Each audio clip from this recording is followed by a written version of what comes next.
You're listening to a CNA podcast. BRI, 3 letters that represent $1 trillion and hundreds of countries. It stands for China's Belt and Road Initiative, a global project that began 10 years ago. The ambitious plan is to develop new trade routes linking China to the rest of the world. But some argue it's making countries dependent on Beijing in an unhealthy way. Case in point, Sri Lanka. I'm Teresa Tang. Welcome to part 2 of a 3-part series on the BRI. Our Indonesia correspondent, Chandni Vatvani, left Jakarta to spend some time in Sri Lanka. She joins me now to tell us what excessive borrowing can do to vulnerable countries and what role Sri Lanka plays in China's grand plan. Hi, Chandni. Hi, Teresa. How are you doing? I'm good. You know, Sri Lanka, it's a country that's been on my list for some time, but I've never actually been. But for this assignment, you were sent to the island nation of 22 million people, a country that faced a political and economic crisis just a year ago. What was it like on the ground when you were there? Well, Teresa, I have been very lucky to be able to have visited Sri Lanka twice, actually. I was fortunate to visit Sri Lanka prior to this assignment as well. And just having visited as a tourist, I did feel that the pace was not as bustling as it was several years ago. And, you know, we even passed by some of the places that I had visited before, and a few of them were tourist spots and tourist shops as well, only to see that they did not exist anymore and they were either shut down or run down. But resilience also certainly a key theme that we saw there. You know, the Sri Lankan rupee has stabilized and elements like overseas remittances and tourism figures have bounced back and they are on the rise as well. I also want to point out, just to give a little context, that remember, Sri Lanka went through this massive period of upheaval and change last year. In fact, it was the country's worst economic crisis in decades since its independence, I believe. So protesters demonstrated and rallied against the government for months, and there were shortages, food, fuel, and medicine, and all of this ultimately leading to the ousting of then President Gotabaya Rajapaksa, and authorities, of course, attributed at that time all of these factors to the COVID-19 pandemic. And however, I must say that while the pandemic certainly did lend some factors to this situation, experts that I spoke to while we were there did tell me that it was caused, and to put it very simply, poor public finance, because it was caused because of poor public finance management, which they say caused the country to default on its foreign debt obligations. And so they say that around 2020, 2022, it all came to a head, and it sort of came to a point where Sri Lanka just couldn't take it anymore. Off the top, I mentioned that the BRI involves some 100 countries around the world, and Sri Lanka is one of them.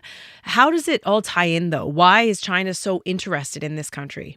Well, to understand why China is so interested in Sri Lanka, and I also should point out that it's not just China, we need to sort of look at Sri Lanka's location. Now, Sri Lanka is located just south of India, and of course it shares not only close trade relations with India, who's its giant neighbor, but it's actually globally placed in a very strategic location, which is at the crossroads of busy shipping routes. To give you an example of how vital Sri Lanka's location is, or how strategic it is, you know, if we look at a shipping vessel that wants to go to Europe, for example, it will take 4.5 days less if it were to leave from Colombo to reach there, compared to a vessel leaving from Singapore, for example, which is also a major global shipping hub. That's a big difference. Yes, it is, 4.5 days. So its geographic location and, of course, its deep harbors very much have made it of great strategic importance from the earliest days of the ancient Silk Road trade route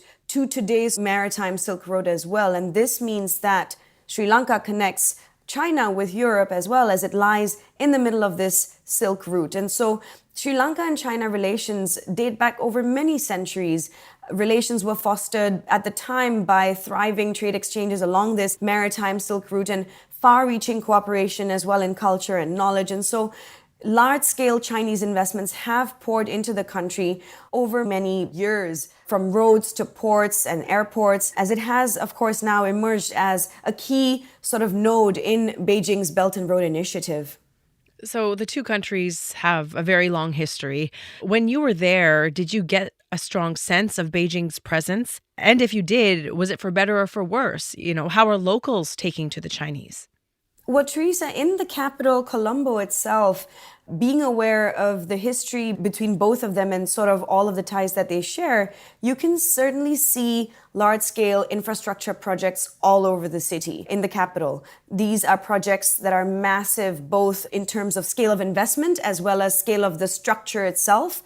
Aside from infrastructure, there's also major Chinese presence in Sri Lanka's renowned gemstone market in Beruala. And there, every day, thousands of traders from all over the country and all over the world as well, they gather there, foreign buyers, they gather there for business. While we were there, we spoke to a Chinese gemstone trader whose name was Kenny Tu, and he said that he'd been in Beruala for 3 years. And he also told me that he thought Sri Lanka was the best place for his business compared to China and Africa. And then we also spoke to some locals there on the ground, for example, like Akbar Qasim, who is the vice president for the China Fort Gem and Jewelry Traders Association. And he said that Chinese presence has promoted healthy competition. Let's take a listen.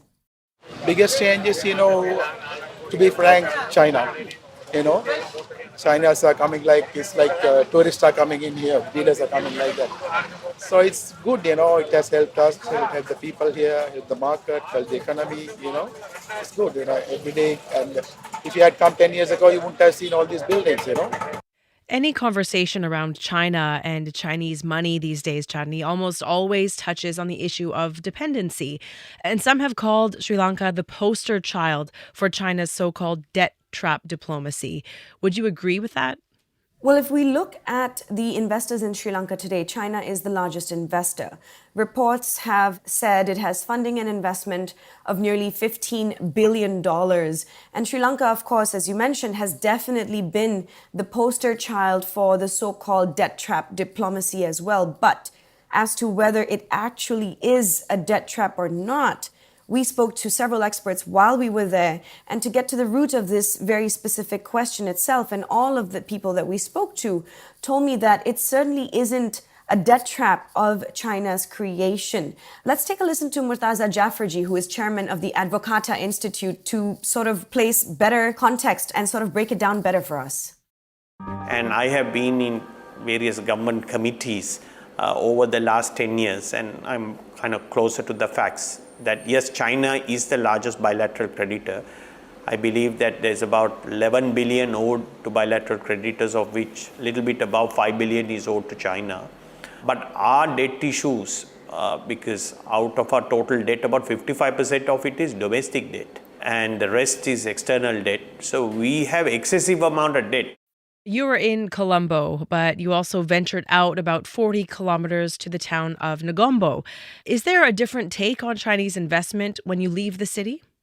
If we look at places outside of Colombo and people that we talked to while we were there, the focus is not so much about Chinese involvement or not, but most people are still recovering from last year's upheaval. And so the focus is very much on getting back on track economically and what they can do for their families and how they can continue to survive.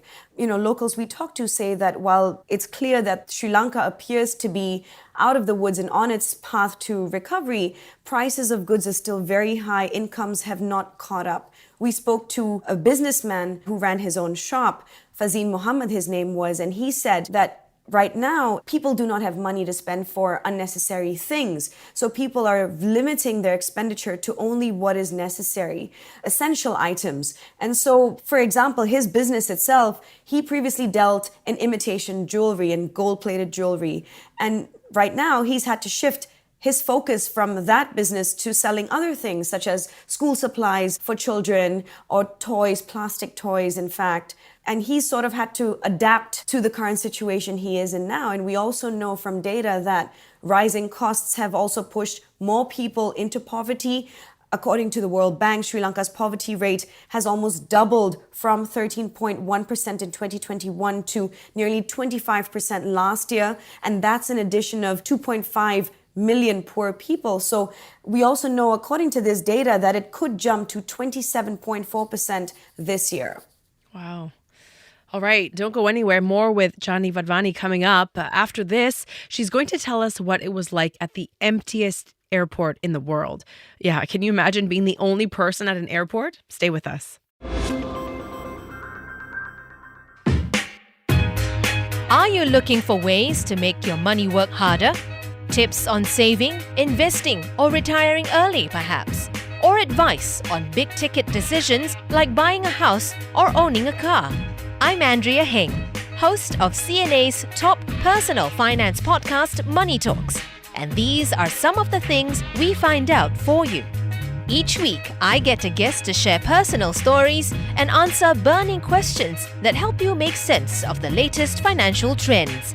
Go check out the complete Money Talks playlist on the CNA app, Spotify, Google, or Apple Podcasts.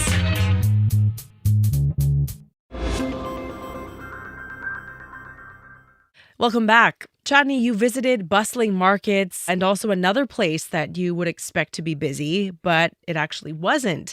I can't imagine going to an airport that's pretty much deserted. That happened to you, though. Can you explain what that was all about? That's right, Teresa. And I must tell you, it was a very surreal experience for us as well. You know, we've always long associated airports with massive crowds. Mm-hmm. And even, you know, when we think of airports, you just think about the massive checks, the queues for scans, immigration. I can't think of even one instance where I would associate an airport to be completely, or I would think of an airport as being completely empty. And this was actually very much the situation for us there. At the time that we were there, at that very moment, there was not a single passenger. There was only airport staff. The airport, which was the Matala Rajapaksa International Airport, and it's located near the Hambantota port. At that time, it was built, it's able to handle a capacity of 1 million passengers per year, even today.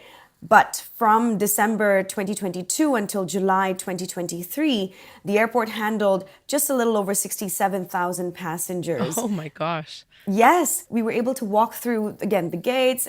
Immigration had no staff. Even the counters, all of them empty, except for very few, if I'm not mistaken. But the rest of the time, there was literally nobody except us who were the outsiders, so to speak. Reports say that China has investment of nearly $15 billion in Sri Lanka, and part of this investment is funneled towards the Matala Rajapaksa International Airport. Today, this airport is widely considered to be a commercial failure, and of course it has been dubbed the world's emptiest airport. This airport, fascinatingly, was built to be the country's number 2 air transport hub, meant to be supporting Sri Lanka's main airport. However, clearly that has not been the case. Mm-hmm. It was built at a cost of over $200 million. $190 million came from Chinese loans.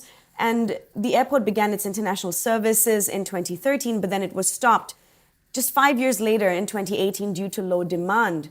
In 2022, flights resumed, but with just one passenger airline. And that's sort of where we came in 2023 to the situation today, and we saw that it was just empty, and it's been dubbed a white elephant, so to speak. Mm-hmm. In fact, staff at the airport also told us that cost-cutting measures have been implemented, such as limitations to electricity, drinking water, staff transport, purchases of equipment. Staff rotations are also being implemented, so people work in shifts to keep the losses down. Wow, that's quite a visit to an airport. I've never heard of anything like that.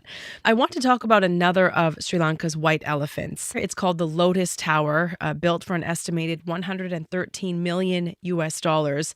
And it has become a symbol of the disgraced Rajapaksa clan's ties to Beijing too, right? That's right. But Teresa, before I tell you about the Lotus Tower, I do want to talk about the Rajapaksa family a little bit. Now, the Rajapaksa family, which has dominated Sri Lankan politics for nearly 2 decades, have been considered friendly to Beijing, and they have been long considered to have friendly ties to Beijing. Chinese investment in the Rajapaksa family grew as well during the BRI era, and reports have said that Mahinda Rajapaksa's 2015 campaign during that time, over $7 million US went directly from a majority state-owned Chinese corporation to Rajapaksa's campaign expenditures. And you also have Mahinda Rajapaksa, who served as president for Sri Lanka from 2005 to 2015, and he was followed by his brother Gotabaya Rajapaksa, who served as president after Mahinda until he was ousted in 2022. Now, going into the Lotus Tower, as I've mentioned earlier, it was originally built to be the highest broadcast tower in South Asia. Now, we had to pay a visit to that tower. Its elevator is the fastest in the country as well. Yeah, it took us 46 seconds to reach 290 meters high. Oh, gosh. Really, I felt my ears pop as we go up as well. And it was built, I think it was at an estimated cost of $113 million, but $88 million came from a loan from China, and then Sri Lanka foot the rest of the bill. And in 2022, annual revenue for the Lotus Broadcasting, the Colombo Lotus Tower was estimated to stand at just a little over $8 million, which is far short of expectations because, of course, it didn't serve its purpose as a broadcast tower. And so what was done with it is that a company took over this tower, managing this tower, and sort of it's now been repurposed for tourism activity. You know, I spoke to Foreign Minister Ali Sabri, who told me that Chinese investment is very important because he said Sri Lanka needs investment. And when Sri Lanka was in need of massive investment, China answered. But he also said that the next phase of development is going to be growth. Let's take a listen. And going forward for the next phase of our development is growth-oriented. Growth means somebody need to put money into it. That means investment. So I think amongst the major players right now in the world, China has a hefty pocket. They are waiting for investment. We are a strategic part of their BRI initiative. So for us, Chinese investment are important and we look forward for that investment. If we look at a map, Chandni, Sri Lanka sits just below India. They have a very close relationship in terms of trade, culture, religion. But now that China is stepping up its interests, how is Sri Lanka balancing the two? It's really caught between two giants in a way. That's right. It certainly is. And I asked Foreign Minister Ali Sabri this very question herself, and his response to me was that Sri Lanka stands in the middle. He said they don't take sides, they do not want to tie up with any camp. He also said that they don't want tension with anyone and they will not allow anyone to use their backyard to threaten any country or to build their military bases. But he did also highlight that Sri Lanka has a strategic relationship with all parties, or rather Sri Lanka would be open to do business with everybody and they cannot afford to take sides or choose to not work with anyone. And he also highlighted to me that the biggest market is US, for example. He said India, their neighbor and their biggest trading partner as well. Last year, in fact, during the crisis, India helped to bail them out from a very difficult situation where many expected China to do more. It was India who came through. And then when you talk about China and their relations with Sri Lanka, China, he said, is their long-standing friend. He called China a friend, both in international arenas. He said China stood by Sri Lanka in thick and thin, and also because, of course, they're investors in the country. So citing all of these scenarios, Foreign Minister Ali Sabri said that all of these countries are important for Sri Lanka, and then their relationship is very transparent, he said. And he again made a point to emphasize that they have always asked for peace and full settlement in every dispute and all disputes. Very diplomatic. So knowing what they know now, do you get the sense that Sri Lankans would make the same choices again? And what do you think is in store for them as the Belt and Road Initiative continues? Again, I did talk to Foreign Minister Ali Sabri and asked him point blank, what does he think of critics who claim that China's proposed BRI initiative has been used as a sort of a tool to create debt traps for its recipient countries? And his response was that he doesn't think so. And he questioned me back. He said, what are they going to achieve out of the debt trap, If you put your money into any country, and I'm quoting from what he told me, he said, if you put your money into any country for investment, it obviously means they want returns. Mm-hmm. So if you want returns, you want to see that country succeed. And so that's why he said it was important right now for Sri Lanka to take the right call in taking those and making those important investment decisions. But as to whether they would make the same choices, Foreign Minister Ali Sabri did say that in hindsight, in terms of investment of where they would or would not have put their money in again, he did say that perhaps there would be different choices made. He did say that. Yes, it was fascinating that, he came forward to say that. And he also did say that they will no longer go and borrow money He said what Sri Lanka is asking now for is investment, partnership, and opportunities to grow together. And he also said that that is a lesson learned during the last year because of the crisis. As I mentioned earlier, we have Port City Colombo, construction certainly still going on there. And then we also know that Sri Lanka's aspirations to become a major logistics hub actually took a leap forward with the launch of a project to build the largest commercial and logistics complex in South Asia in the port of Colombo. And that is China Merchants Port Holdings holding 70% stake, while Sri Lanka Ports Authority and Access Engineering holding 15% stake each in this venture. Construction, of course, set to begin in the coming months. It's, again, expected to complete by 2025. And this, alongside with another project with India's Adani Group at Colombo Port, is expected to revolutionize the current shipping landscape in Sri Lanka. Wow, it sounds like very exciting plans for the country. And they really show that the Belt and Road Initiative is plowing full steam ahead. Thank you very much for taking us to Sri Lanka, Chandni. Thank you, Teresa. It was lovely talking to you as always. Well, after hearing about the BRI, maybe you want to see it too. The TV version of this series is available on CNA's YouTube channel. And catch up with the correspondents anytime on cna.asia. The team behind this episode is Saya Win, Clara Ong, Crispina Robert, and me, Teresa Tang. Until next time.